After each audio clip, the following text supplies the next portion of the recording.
Hooking you into the Volta Catalunya buzz, Magnus Cort lands a late sprint win in Stage 2, but this isn't just about a photo finish. It's a microcosm of how sprint teams grind the final kilometers, how breakaway dynamics shape outcomes, and what this tells us about Uno X's growing clockwork precision. Let's break down what happened, why it matters, and what it signals for the season ahead.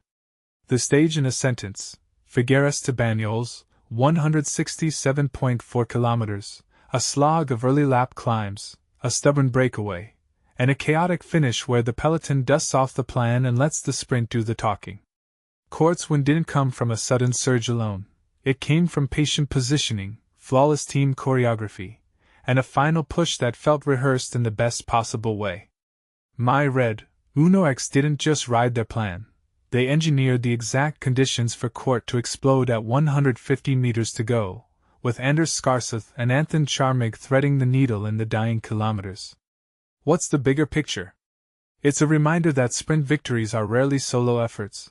They're team art, timing, and a bit of nerve. First big idea: the breakaway's arc and how sprint teams decide when to chase. The early break: Weisstroffer, Slock, Uriarte, Ariola Bengoa, Fernandez, ghosted a 3-minute gap, then slowly bled to the point where the peloton could control but not annihilate. My take: teams behind the break weren't necessarily trying to catch them on the first pass. They were trying to set up the optimal moment to reel them in while preserving sprint power. What makes this interesting is how the peloton's decision windows shift with every kilometer: when to sit, when to surge, when to let gravity do the work on the descents.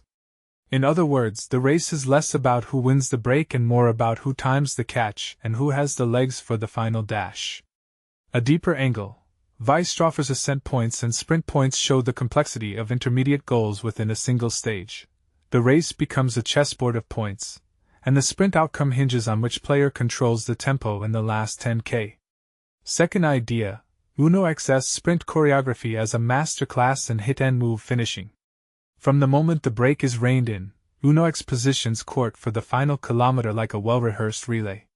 Anders Skarseth moves Cort from the back to the front between 3 kilometers and 1.5 kilometers to go, then Charmig nails the last stretch. This isn't luck, it's a calculated push through the absolute pressure of a sprint finish after a long day.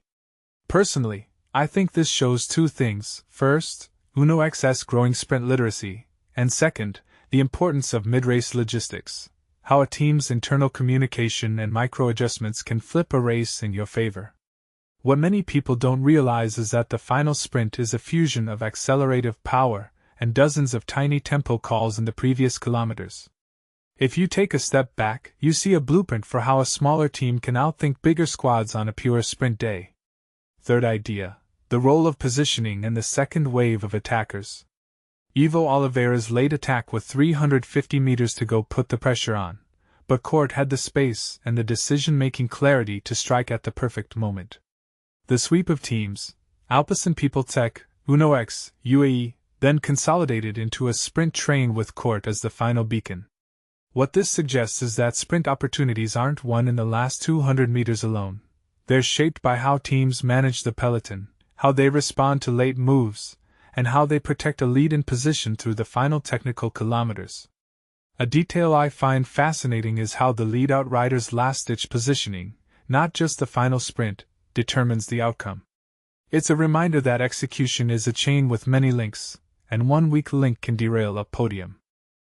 Deeper insight: the Volta stage profile and the broader sprint ecosystem.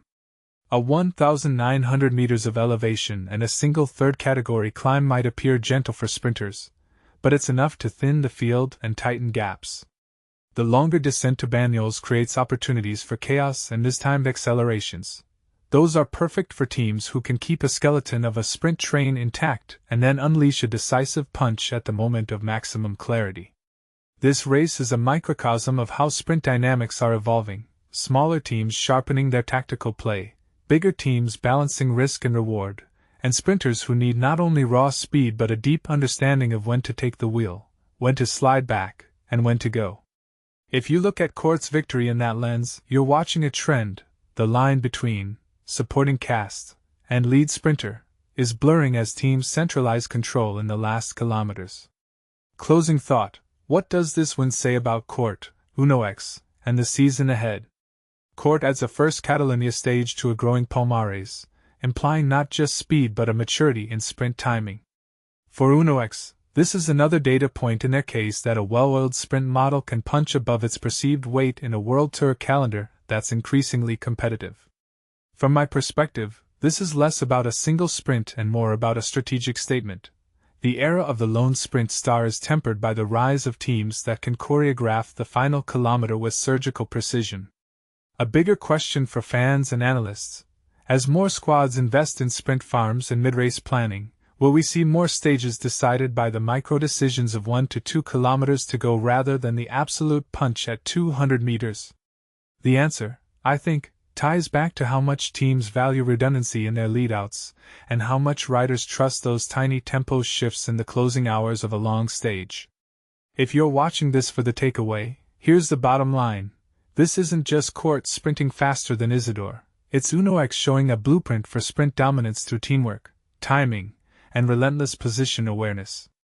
The sport is evolving, and the screen time you give to the elbow grease behind the final dash is where the real iron is forged.